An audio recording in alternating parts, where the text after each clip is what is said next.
The sub 10K smartphone segment is the most competitive segment in India. It largely consists of phones that offer the best spec-to-price ratio in the market.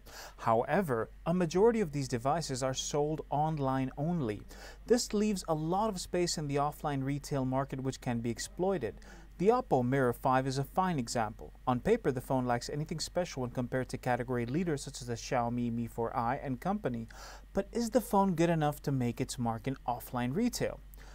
Design and build. There is no denying that the Oppo Mirror 5 is a good-looking phone. The clean bar design and the distinguished back offer a fresh look.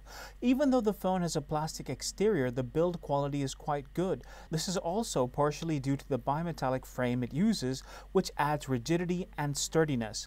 Two things we didn't like about it are, it doesn't feature a protective glass on the display, and the physical buttons lack reasonable feedback. Display and UI. The 5-inch display on the phone has decent viewing angles. Color saturation is good, but the display is a bit dim for our liking. While visibility indoors is good, viewing the display under direct sunlight is a task. At an asking price of almost 13K, it doesn't come with an HD display and makes do with just 960 by 540 pixels.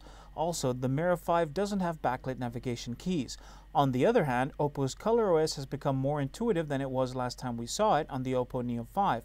Oppo still needs to work on the UI and make the animation simpler and consistent throughout the UI. Performance. While using the phone for more than a week, we felt the Qualcomm Snapdragon 410 SoC in the phone was well optimized and was able to handle all day-to-day tasks we threw at it. Gaming performance was not that bad either, but prolonged gaming did make the phone stutter occasionally. However, the sub-13K price bracket has much more powerful phones like the Asus Zenfone 2 or the Xiaomi Mi 4i, which offer more value. Calling capabilities are normal, and so is the sound quality via headphones.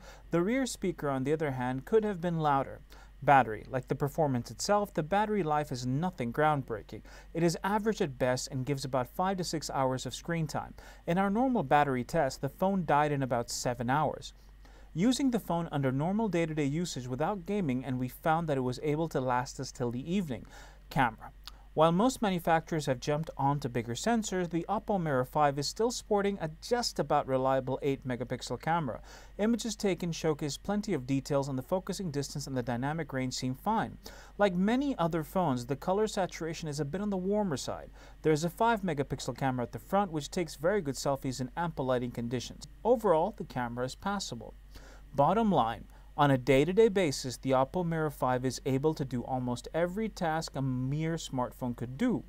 It is a beautiful phone and has a decent camera, but on every other front, it comes out to be an average achiever when compared to other phones in the segment. And with so many better choices around, the wise decision would be to skip this phone and buy something like the Asus Zenfone 2 or even the cheaper Meizu M2 Note.